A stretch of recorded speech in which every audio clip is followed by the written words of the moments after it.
Everyone, welcome to 15th lecture of introduction computing with C++। आज C++ के बारे में बिल्कुल फंडामेंटल चीज़ों के ऊपर डिस्कशन हम लोग स्टार्ट करने लगे हैं।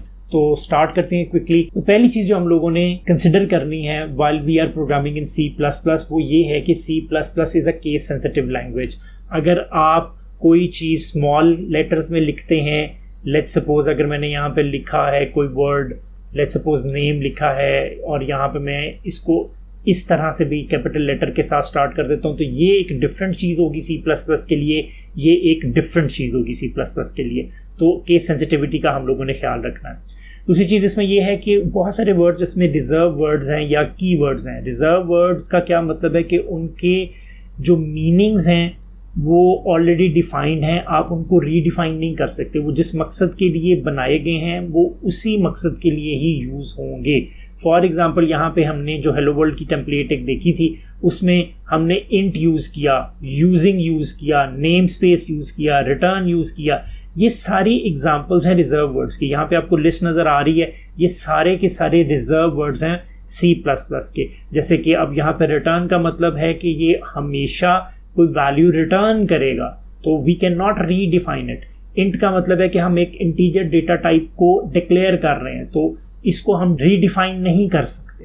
तो रिजर्व वर्ड्स का कॉन्सेप्ट आप लोगों को मेरे ख्याल से समझ में आ गया होगा। अगली चीज़ के बारे में अगर बात करें तो वो है कमेंट्स। समटाइम्स इस तरीके से होता है कि आप लोग जब सोर्स कोड लिख रहे होते हैं तो कुछ चीज़ें इतनी कॉम्प्लेक्स होती हैं कि आप उन चीज़ों के बारे में कुछ नोट्स अगर लिखना चाहें, कुछ स्पेसिफिक इंस्ट्रक्शंस लिखना चाहें जो कि कोड का पार्ट तो ना हो, लेकिन लेटर ऑन कभी आप रीविजिट करें कुछ अरसे के बाद अपने कोड को, सोर्स कोड की फाइल को दोबारा से खोलें और आपको कुछ पॉइंटर्स मिल जाएं कि कोई स्पेसिफिक लाइन ऑफ कोड आपने क्यों लिखी थी, तो ऐसी चीज़ों के लिए आप कमेंट्स का यूज़ कर सकते हैं।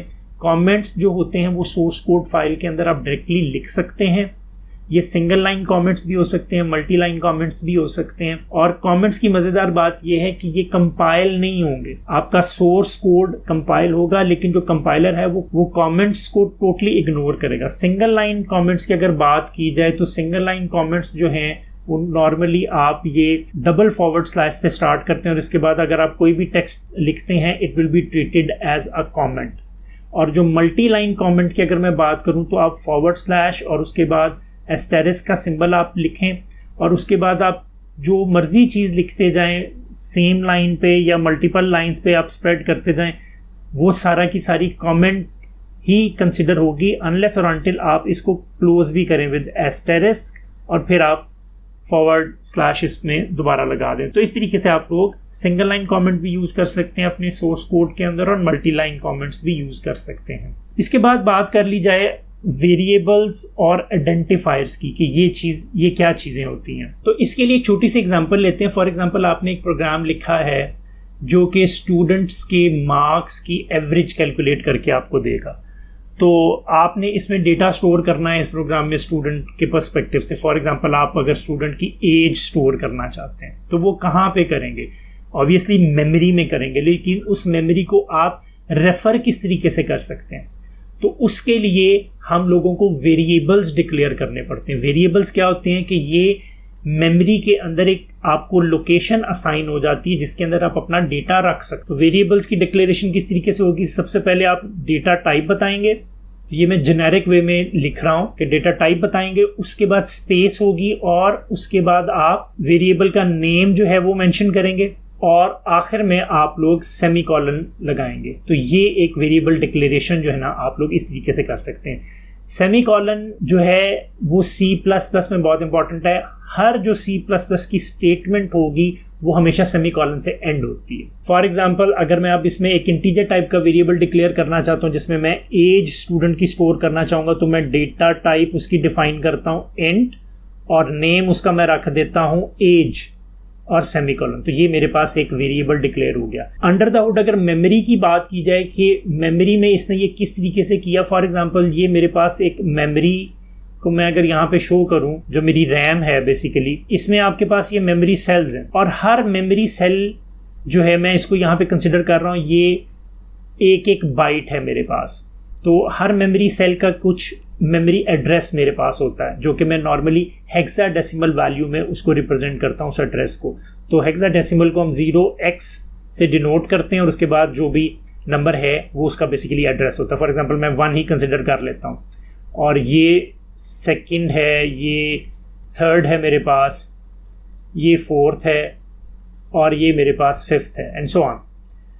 इंट जो है इसको 4 बाइट्स की ज़रूरत होती है। तो जब मैंने ये स्टेटमेंट लिखी तो इसने, ऑपरेटिंग सिस्टम ने बेसिकली मेमोरी में 4 बाइट्स की लोकेशन रिजर्व कर दी। ये 4 बाइट्स की लोकेशन फॉर एग्जांपल उसने रिजर्व कर दी और मेरे पास इसका हैंडल दे दिया विद दिस नेम। तो अब यानी इन 4 बाइट्स को मैं रेफर कर सकता हूँ एज के साथ। मुझे ये मेमोरी जो है, एड्रेसेस जो हैं उनको याद रखने की फॉर द टाइम बिंग ज़रूरत नहीं है, मैं एज के ज़रिए ही इस मेमोरी लोकेशन को एक्सेस कर सकता हूँ। इसी तरीके से अगर मैं कोई दूसरा वेरिएबल भी डिक्लेयर करता हूँ, लेट्स सपोज एक वेरिएबल में मैंने स्टूडेंट के मार्क्स स्टोर करने हैं, तो मैं एक वेरिएबल मार्क्स का इस तरीके से डिक्लेयर कर लेता हूँ।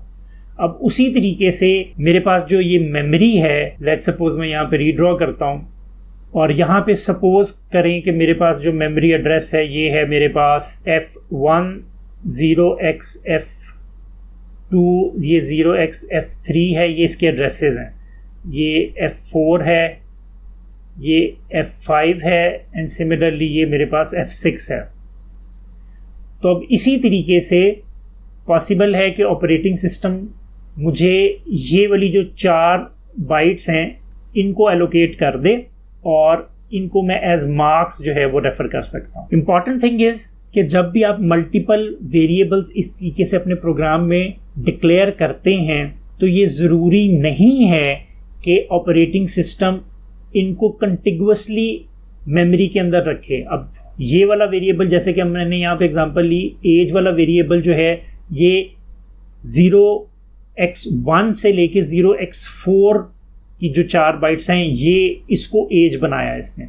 और यहाँ पर मार्क्स का जो वेरिएबल जो है वो जो डिक्लेयर हुआ वो 0xF1 से लेके उसने 0xF4 तक उसने जो है ना डिक्लेयर कर दिया मेरे लिए। तो ये जितने भी वेरिएबल्स होते हैं ये ज़रूरी नहीं है कि कंटिगुअस इन नेचर हो, ये मेमोरी में डिफरेंट जगहों पे भी एग्जिस्ट कर सकते हैं। अब अगर बात कर ली जाए कि ये जो वेरिएबल के जो मैंने नेम्स रखे हैं, एक चीज़ मैं शायद बताना भूल गया कि इनको मैं वेरिएबल तो कह रहा हूँ लेकिन ये जो टेक्निकली स्पीकिंग ये मैं इसका नाम रख रहा हूँ ना, जैसे इस पर मैंने ये नाम रखा एज, इस पे मैंने नाम रखा है मार्क्स, तो इन नेम्स को बेसिकली हम आइडेंटिफायर्स बोलते हैं। तो समटाइम्स इंटरचेंजेबली ये टर्म्स यूज हो जाती हैं आइडेंटिफायर और वेरिएबल्स की, लेकिन there is a slight difference to it. Variable is basically a memory location जहां पे आपने अपना डेटा रखना है और जिस नाम से आप उस मेमोरी लोकेशन को एक्सेस कर रहे हैं वो नाम जो है वो आइडेंटिफायर कहलाता है, इन सिंपल वर्ड्स। अब वेरिएबल के जो नाम रखना है ना वो भी it's a bit tricky in C++ के basically you have to follow some specific rules।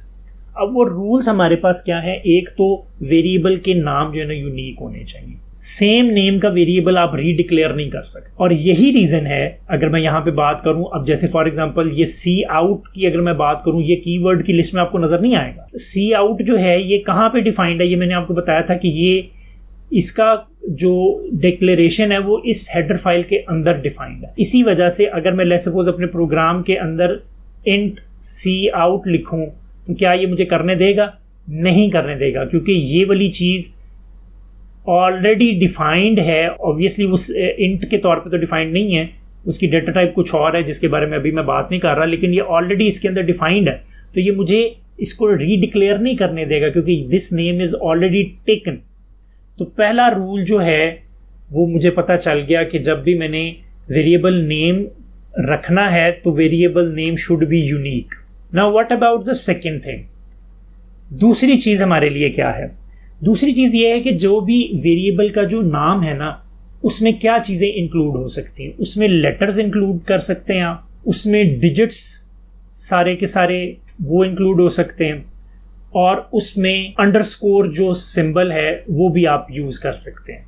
Letters की अगर बात की जाए तो इसमें सारे के सारे कैपिटल लेटर्स, सारे के सारे स्मॉल लेटर्स। डिजिट्स की अगर बात की जाए तो 0 से लेकर 9 तक सारे डिजिट्स। और अंडरस्कोर सिंबल की अगर मैं बात करूं तो ये जो अंडरस्कोर का सिंबल है मैं ये भी यूज़ कर सकता हूँ। फॉर एग्जांपल यहाँ पे मैं एक वेरिएबल डिक्लेयर करता हूँ इंट एज 1, तो ये इस रूल को फॉलो कर रहा है।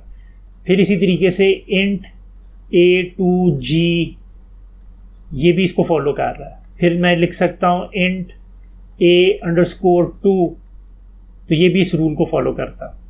अच्छा, अब तीसरा जो रूल है अगर मैं वो भी डिफाइन कर लूँ, ये मेरे पास फर्स्ट रूल आ गया, ये सेकंड रूल आ गया। तो तीसरा रूल ये कहता है कि वेरिएबल का नाम जो है ना वो सिर्फ और सिर्फ स्टार्ट होना चाहिए। किससे स्टार्ट होना चाहिए? या तो लेटर से स्टार्ट होना चाहिए या फिर अंडरस्कोर से स्टार्ट होना चाहिए। किसी नंबर से मेरा वेरिएबल स्टार्ट नहीं हो सकता। फॉर एग्जाम्पल, अगर मैं यहां पर लिखता हूं इंट 9a, तो ये नंबर से स्टार्ट हुआ है, तो दिस इज रॉन्ग। अगर मैं लिखता हूं इंट अंडरस्कोर 9a, तो ये ठीक है क्योंकि ये अंडरस्कोर से स्टार्ट हुआ। तो ये तीसरा रूल जो है ना वो भी मुझे पता चल गया कि क्या चीज़ है।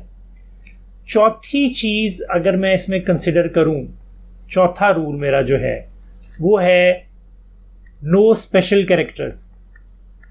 अब स्पेशल कैरेक्टर्स मेरे पास क्या होते हैं? फॉर एग्जांपल, मेरे पास डॉलर साइन का सिंबल है, मेरे पास डॉट है, कैरेट सिंबल है, एक्सक्लेमेशन का साइन है। इस तरह के जो स्पेशल सिंबल्स होते हैं वो मैं अपने वेरिएबल के नाम के अंदर यूज़ नहीं कर सकता, क्योंकि मैं रूल नंबर 2 को भी अगर देखूं तो वो भी इस चीज़ को एलैबोरेट कर रहा है कि इसमें सिर्फ लेटर्स आएंगे, डिजिट्स आएंगे और अंडरस्कोर आएगा। इन 3 चीज़ों के अलावा कोई और चीज़ वेरिएबल के नेम का पार्ट नहीं बन सकती। और पांचवी चीज़ अगर हम लोग डिस्कस करें इस रूल के अकॉर्डिंगली कि कोई रिजर्व वर्ड हमारे पास नहीं होना चाहिए।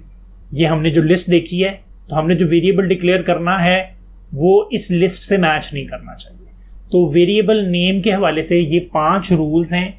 दोबारा से इसको अगर समराइज करें कि सारे के सारे वेरिएबल के नेम जो हैं वो यूनिक होने चाहिए, और ये यूनिक का कॉन्सेप्ट थोड़ा सा मैं दोबारा से डिस्कस करूंगा जब हम कोड ब्लॉक्स की बात करेंगे। तो अभी के लिए आप ये याद रखें कि एक सिंगल कोड ब्लॉक के अंदर ये वेरिएबल नेम जो है वो यूनिक होने चाहिए। दूसरा रूल क्या कहता है कि सिर्फ लेटर्स एग्जिस्ट कर सकते हैं नेम के अंदर, डिजिट्स एग्जिस्ट कर सकते हैं या अंडरस्कोर का सिंबल एग्जिस्ट कर सकता है। तीसरा रूल क्या कहता है कि वेरिएबल का नेम जो स्टार्ट आपने करना है ना वो या लेटर से स्टार्ट करना है आपने या अंडरस्कोर के स्टार्ट करना है। आप डिजिट से वेरिएबल का नाम स्टार्ट नहीं कर सकते। और फोर्थ रूल मेरे पास ये कहता है कि कोई भी स्पेशल कैरेक्टर आपने यूज नहीं करना। लाइक डॉलर साइन की एग्जांपल हमने ली, dot, caret sign, exclamation, dash, ये सारी चीज़ें जो हैं स्पेशल कैरेक्टर्स बनते हैं, तो ये भी आपके नेम का पार्ट नहीं बन सकती।